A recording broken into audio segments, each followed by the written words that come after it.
right. Hello, everyone. This is Josh here from the Command Your Brand show. I wanted to kind of go over something really, really fascinating with you guys because this one is a very particular person that I actually would love to talk to you about this. She's actually done a lot of work in the area of PR, and she's just an all around amazing and nice person, and she's just a storyteller, and she's really utilizes the aspect of PR, and she's actually runs an agency called Prosper for Purpose. So I'd like to introduce you guys to Lorraine. So Lorraine, thanks for joining the show. Thanks for inviting me, Josh. It's great to be here. I'm really excited to speak with you. Thank you. Yeah. So I guess for the audience, for people who want to know a little bit more about you, can you tell us a little bit about yourself and how you got into the field of PR and your company? Yeah. So I went to school to be a school teacher. And in college, I was taking creative writing and journalism classes because I've been a writer since I was a little girl. It was just a passion. And so I wanted to learn all the different ways to write. Turned out there was no market for teachers at that point. Wow. And so I thought, okay, I'm going to figure out a career here, and decided on PR because it was telling other people's stories. I really was attracted to that. That's awesome. And how did you lead your company? Like, how did you get to where you are with your company in terms of like, I want to start off with my company, and how you were able to grow it? Well, I didn't want to start a company, but I kind of got to that point where a lot of people who are in corporate, I'd actually spent my career going back and forth between nonprofit and corporate work. And there were elements that I really liked of each. And then I was looking for a new opportunity and couldn't find the place that I wanted to work. So it wasn't really about a job. It was about a place. And I just decided to go out and start my business and kind of create the place I wanted to work at. And that's what I did. And it was focused around helping organizations that cared about their people and cared about, sometimes it was very obvious, like a social or environmental impact, and other times it was more subtle. And those were the people I decided I wanted to work with. And even the name of the company, Prosper for Purpose, is do well so you can do more good. And that's what the company does. And 11 years later, almost 12 years later, I love it. That's great. So for people, I think there's always a confusion that people have in terms of what public relations is and what marketing is, and they kind of mix together the same thing because they think it's the same thing. I guess, could you help, for the audience to maybe define that a little bit more in terms of what the difference is and actually how PR is just a really useful tool for people? Absolutely. So marketing is always focused on getting the sale, right? And so marketing is about, how can I move people through my funnel or through my buyer's journey to get them to buy from me? PR is more about building relationships with your stakeholders, and we define it as mutually beneficial. So what are the relationships that we can cultivate? So part of PR is like internal relations. So, I was at Joann stores, and part of what I oversaw was the internal comms. And so what are we communicating to our employees? How are we gathering feedback? How are we cultivating relationships so this becomes a place that they don't want to leave?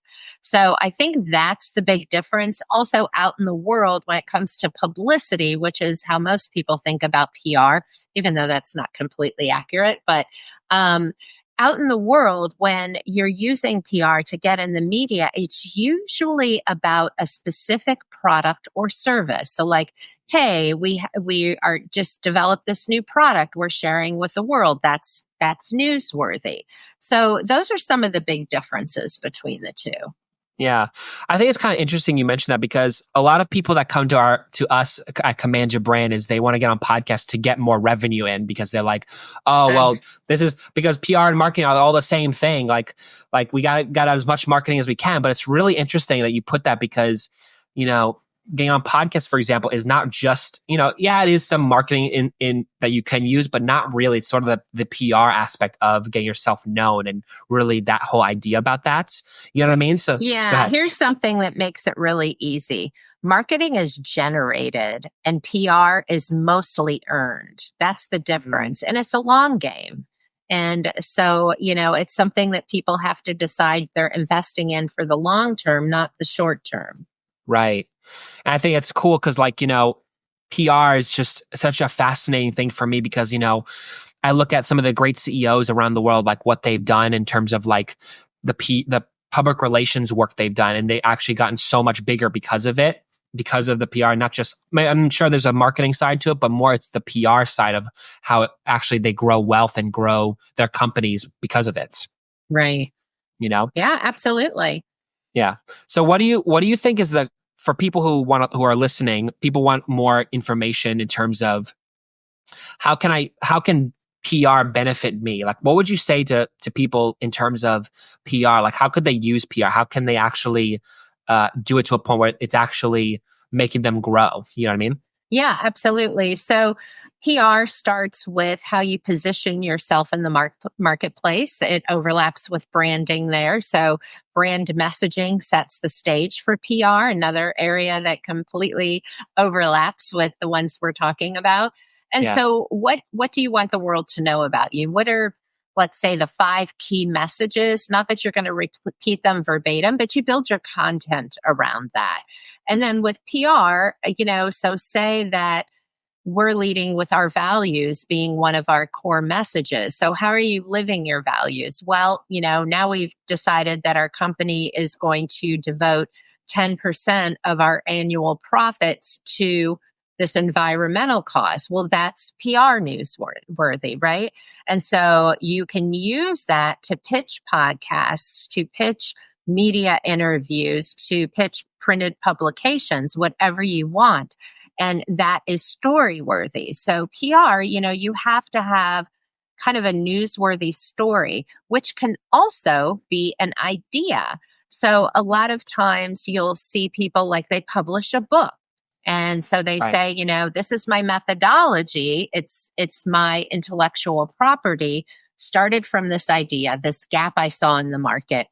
I solved it for my clients or my company or whatever it is. And now I want to share it with others. Book launches are great opportunities for PR as well. But even companies that aren't developing something new, podcasting is a great way to grow your brand visibility, but it's not a quick thing. It's not like, oh, I got on the top podcast in the US and it didn't drive any sales. I hear that from the print side. Oh, I want to be in Forbes. Oh, I want to be on GMA. And then sometimes clients get that and they see no bump. And it's like, well, I don't understand. Well, Right. sometimes those are not the places that your ideal customers are. Maybe they're not paying attention to those. And even if they are, they already would have to know about you. This is probably going to drive that know, like, and trust. But if it's going to kind of flip the switch for them and they're like, I want to buy from this person now, one, it's kind of rare.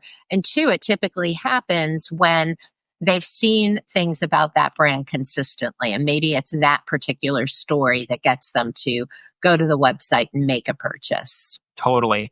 And it kind of is interesting too. Like, I find this with social media too. Like, I look at as a great example, like YouTube, right? Like, people want to post their things, but they're like, oh, I'm getting 10 views. And it's like, oh, why isn't this making me money? Because it's like, it's really just, it's not something that's going to be done overnight. It's something over time. It's going to build and build and build. I'll give you a great example of a YouTuber, which I'm almost 100% sure you've probably heard of him, is MrBeast, right? He has a big social following, but what does he do? What's his big PR stunt? Is he does these really crazy stunts or like really crazy things for $1 million. I want you to cross this bridge and there's fire underneath you. I don't know, something like that. But he does these really crazy and if you watch some of his interviews, he blows a lot of money he makes, and he has I don't know, 20 channels of basically, but they're all different, different things, but they're all generating the income. And so he uses that for his videos, which is very fascinating to me. Yeah. And so what I will say about that is entertainment that gets that kind of lift. First of all, he is the 1 in a million, probably 1 in 100 million exception to the rule. Entertainment has not been shown to drive deep sales. So what I mean by that is, sure, it may drive the sales of a $10, $20, even $100 product, but it doesn't drive that long-term brand growth. And for most of the people out there doing things, now he does them on a grand scale, but that's not where he started. Right. They're riding a trend of what people are interested in watching. And as soon as that trend passes, so too will his wealth. And so with companies or with individuals that want to build brand as opposed to building kind of that following, which are not the same thing, then I think that you really want to think about long-term evergreen content. And, Alex Hormozy recently spoke about this. I just started listening to his podcast where he had said he was doing all this different kind of content, just throwing it out there. And what he saw was that he was getting more and more views, but it wasn't translating. And over time, I believe he said that there was actually a decrease in percentage. And then he ran into someone and was talking about the podcast, and the guy said, "Yeah, I don't think I'm the right person for your content." And Alex said, "Wait, you're exactly the right person for my content, right?" But he realized that by not taking himself and his values seriously, he had lost the people who did take him seriously. Wow. And I just think that's a really great example of why entertainment and talking about random things is not going to help you scale your brand and long-term growth. Right. Yeah, I find that very fascinating is that over time people evolve, right? And, people have their own ideas about different things. Like I'm 29 years old. I actually probably told 8 people, on this show how old I am. And they're like, "Oh, wow, you're that young," And it's funny is that, we different age brackets have different interests, right? Like no one's going to be interested in the same thing. So like for people who like are CEOs and founders, right? What could you tell them that would help them in terms of PR? What could help them gain more PR for themselves? Maybe they have some, or maybe they want more control over it. Like, what do you tell those people who really want to put more PR in their companies? Absolutely. So it starts with knowing who your best customer is. Like we've all heard about the ICA, the ideal customer avatar, and people are really afraid of that, just like they're afraid of niching. But the reality is that when you do that, you still attract outside that ICA or outside that niche you've specified. But if you don't get clear on who you're talking to, you're not talking to anyone. And so if I'm trying to talk to a Gen Z and I'm using language like a Gen Xer, it's not going to resonate. Right. And so, there's, I think, 5 generations in the workplace right now, and they all have different frames of reference, from cultural references to historical references.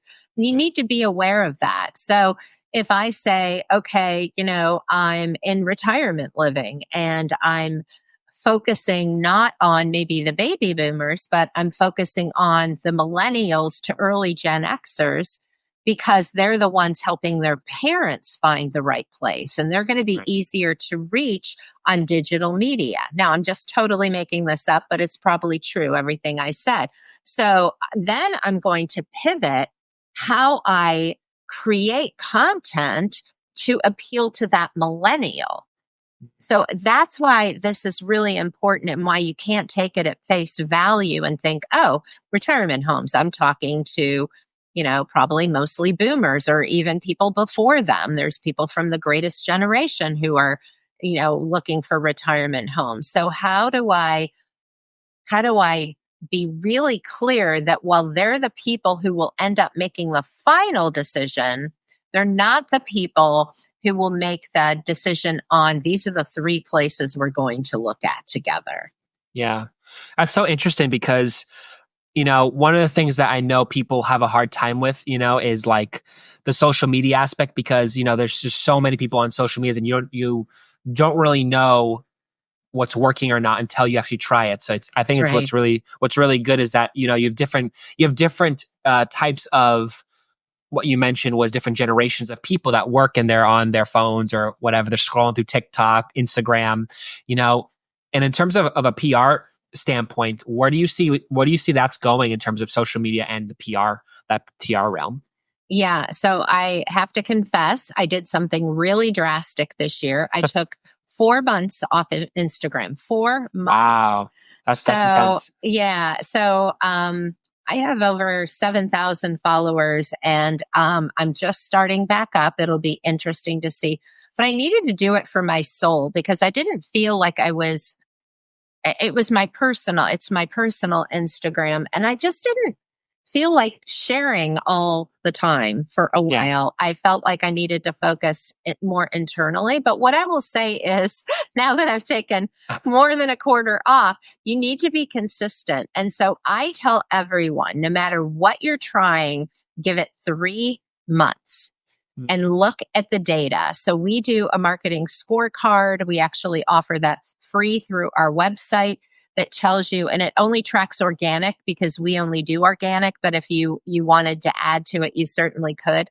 But you look at, how many times am I posting on each channel? What posts are getting the most engagement? What were the topics on the posts getting the most engagement? What days do I see hits to my website increasing? Where are they coming from? And Right. so you really, it's not always the content that you think. Sure, we're all stopping the scroll to look at cute puppies and kittens, but the reality is that those aren't the things that, I would love to adopt more pets. I have 2 dogs and 2 cats. So people may be misled. Well, people are looking at this content. Again, it goes back to knowing who your audience is. What do they care about? And then tracking metrics over time. So ideally 3 months. We do weekly and monthly reporting on social media for our clients and for ourselves. And we look at, from week to week, you can have great fluctuation and even within a month. So 1 month you might be really high and doing great, or you might have plateaued for 3 months. And then all of a sudden there's a dip. Well, what else is going on? July, Right. people are on vacation. December, people are, spending Away time from with phones. family. Yeah. So there's so many variables. Right. And it's interesting too, like I'll give you an example of something, right? I was just looking at my content of like what I'm producing in terms of the show. And it's kind of interesting is like you kind of don't know what the people are interested in until you start putting out things. And it's really fascinating is like, I don't know, I produce several shows at this point and I'm looking at, okay, what's actually producing the most listenership and the most watches in terms of the show, because this is also on YouTube and other places. And what's fascinating is I found is people who the 2 subject people were interested the most that had the most views was how to set up their own podcast. That was the top one. That was the most highest one. The second was actually sales, how to increase your sales, funny enough.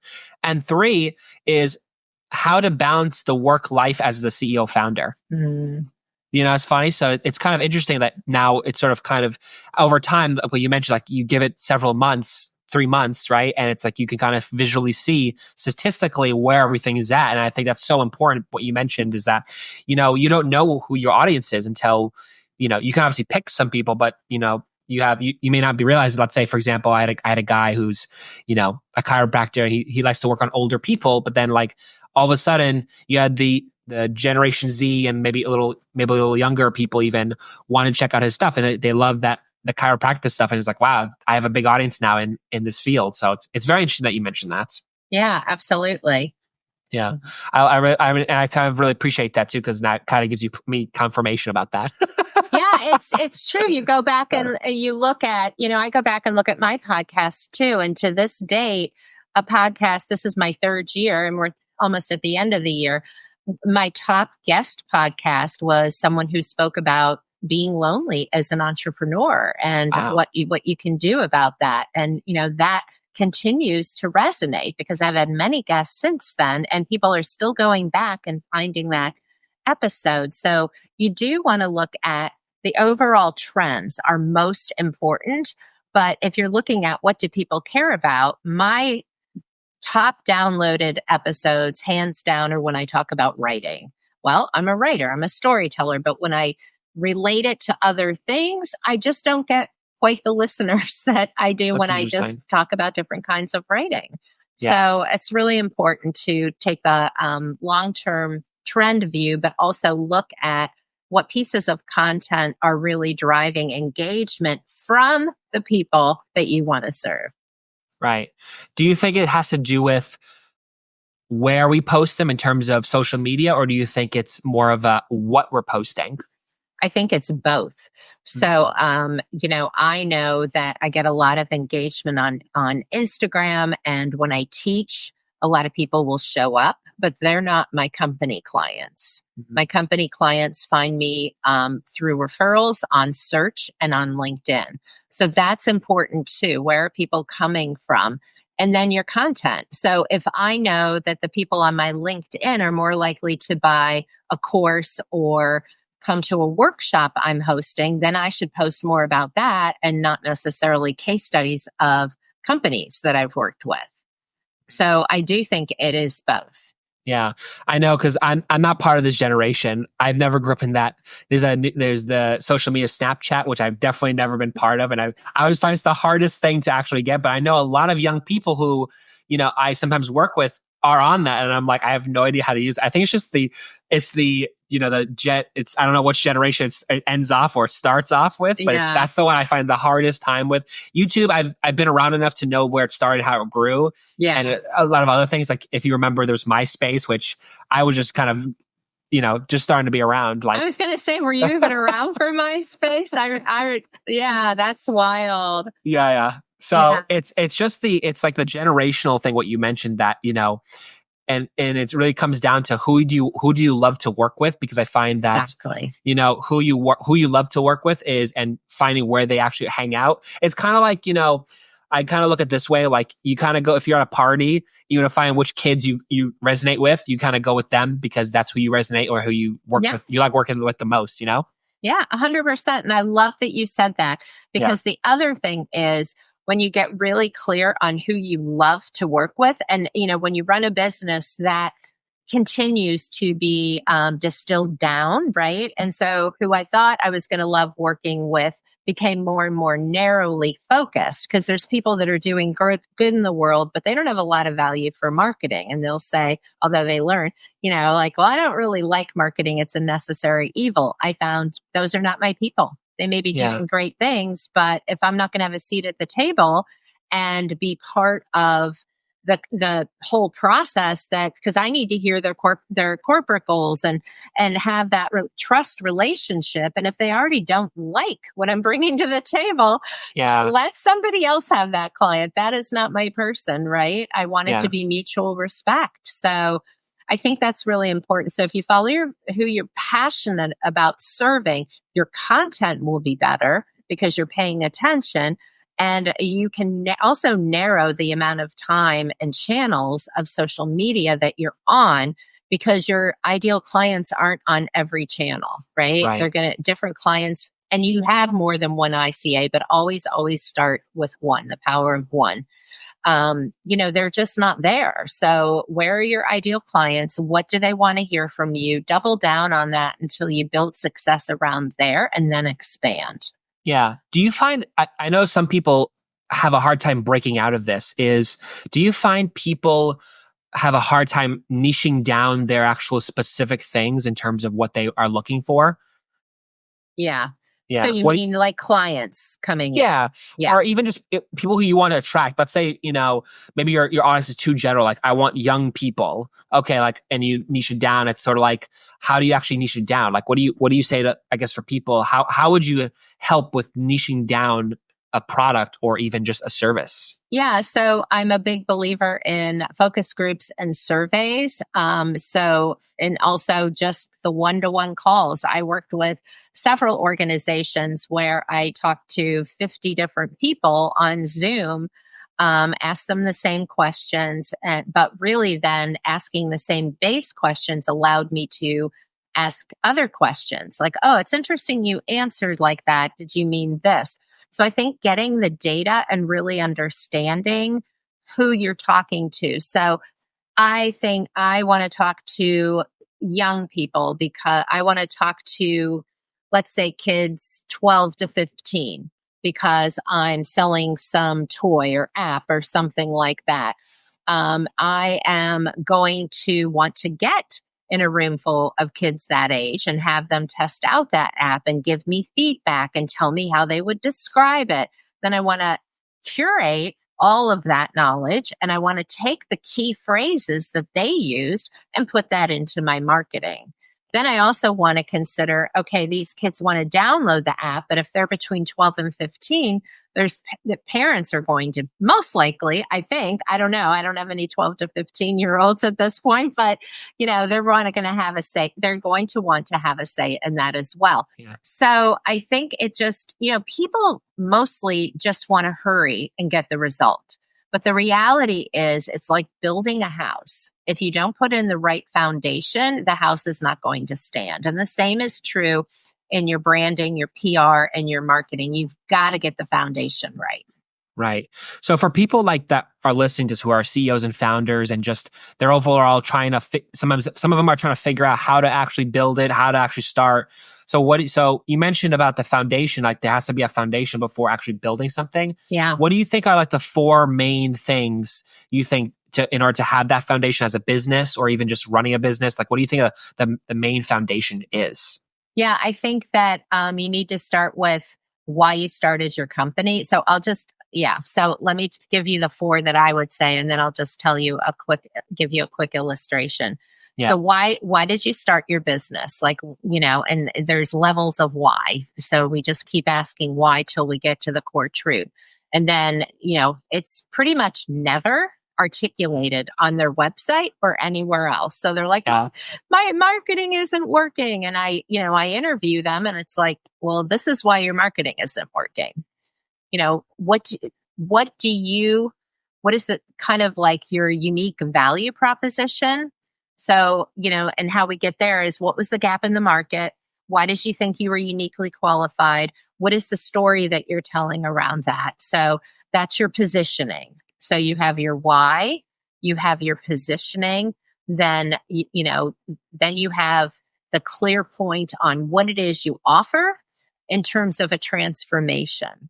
And so people want you to paint a picture of how your product or service is going to enhance their life or their business or whatever that is. So I think that's really important. So it's basically your why, your positioning, your product or service. And then I think beyond that, it's probably kind of like your promise to people.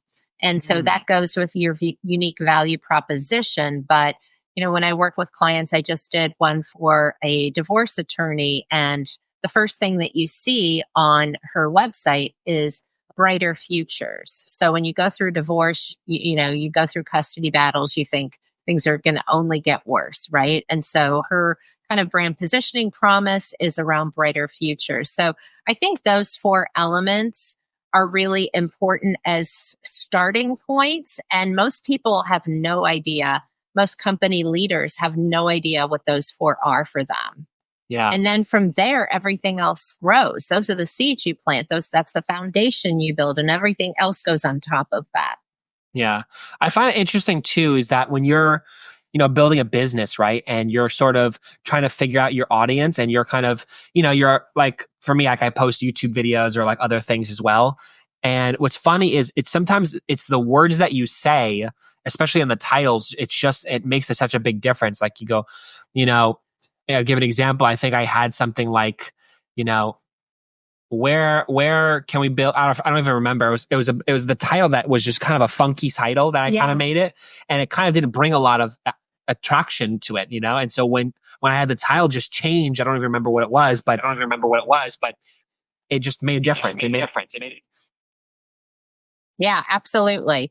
That's a hook, right? A title is a hook. So What is our hook at this point? How do we grab people's attention and then bring them into our content? Yeah. So I guess I would like to also go into too, because I know you have your own agency called the Prosper for Purpose. Mm-hmm. I guess tell us a little bit about your company. I'd love to also hear too, like in terms of your goals, like what is your goals for the company, and like what do you strive for in that company? Yeah, so we've narrowed that focus too. The longer you're around, the more you get clear on, well, we can do all these things for clients, but here's what we like doing. So I'm a problem solver. I like to look at what is an individual. We work with consultants sometimes too, but normally we're working with businesses, sometimes nonprofits. So what is your goal? What is it that you're trying to achieve in business? What do you really care about? And then where are you now? And how do we get you where you need to go through what I do, which is storytelling. Now, people think storytelling is like, children are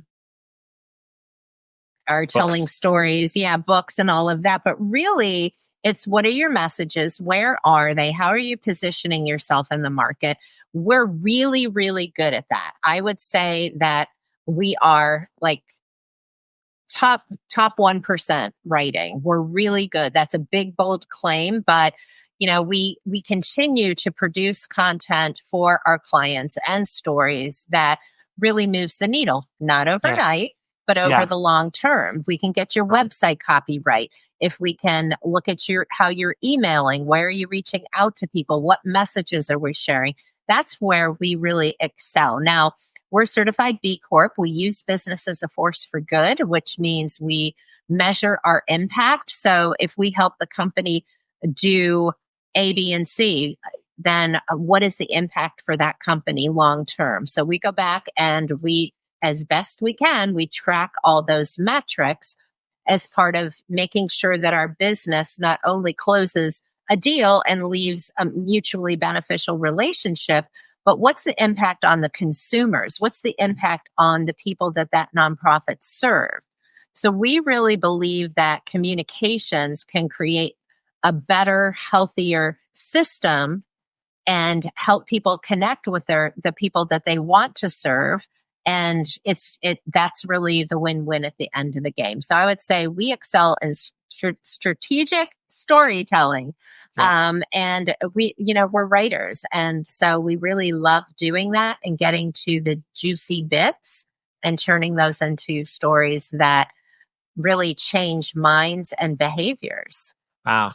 Yeah, it's very cool. I find that very interesting because I know a lot of people it's like one of those things you realize that you need help with, but you don't know that you need help with it. And it's like I think it's so powerful and very impactful people that don't realize that, so I really appreciate that actually. Yeah, no, my pleasure. Yeah, that's what we love doing. Yeah. Could you also just maybe like in terms of like the clients that you obviously don't have to say who they are, but like, could you share some like success stories you've had, maybe a few of them that have really benefited from you in terms of what you've done and what you've helped them with? Yeah, absolutely. So when we started, the clients would come in and they'd say, I've worked with 2 different marketing agencies. Nobody gets me. I kind of told you about our process. I'd start with, well, why'd you start this business? Or if they inherited the business, why was this business started? What does this business mean to you?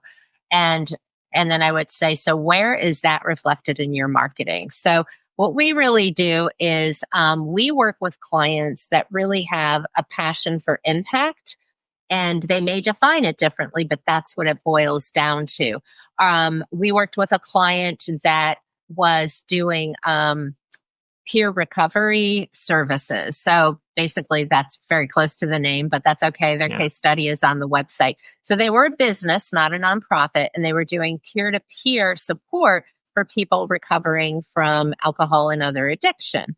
And so we went and worked with them. I worked as their consulting CMO and put in place an internal and external communications plan. So rewriting the website copy, looking at the language they used in hiring, looking at how they onboarded both their employees and their volunteers, looking at where they met the clients that they were working with, whether it was hospitals or neighborhood support centers, what kind of materials were there, who was there to talk to them, really pulling the thread all the way through. So to me, impact and giving back isn't just something you do at the end, like, okay, we've got our profit, let's donate something. That's great. But to me, impact is incorporated into your brand DNA. And that's what we help clients achieve. And so we work with companies. We've worked in education. We worked in nonprofit work. Nonprofits, it's an easier lift because they're already doing a lot of that. Other clients we work with are people who are individual leaders that have a big change they want to make and need language, I think of us as bridge builders. So we work with they're already great people and great companies. They just want to get to a bigger place so that they can impact more people, and we help them build the bridge. To me, communications is the bridge to better business, better life, better impact. And so that's what we can supply. Yeah, I find that that last portion just was so true because, I feel like without communication, there's no resolution. A lot of things are even fixing or handling things, and you always need communication no matter what we're doing in life. Right. So I find that what you mentioned was very, very crucial, especially we work together. We find how we can fix a lot of these things. So yeah, absolutely. So. Yeah, I mean, that's pretty much it. So I guess my last question is, you've dealt with a lot of it. And I know I hear myself in the back. What do you find is, what's the right word I'm looking for? What do you find is the one thing that people run into? Because you've helped a lot of people in a lot of different things. What do you find the one problem that people have in what you fix and what you handle? What do you find the one problem people have in PR? They don't know where to start. I think they don't know where to start. They know they need it, and it's overwhelming and it's messy, and so they just don't end up doing it. That makes total sense. I can see that. Because I feel like that also too is like, if they don't know what they're doing, then they kind of can't really figure out where to go from there. Right. Right. Awesome.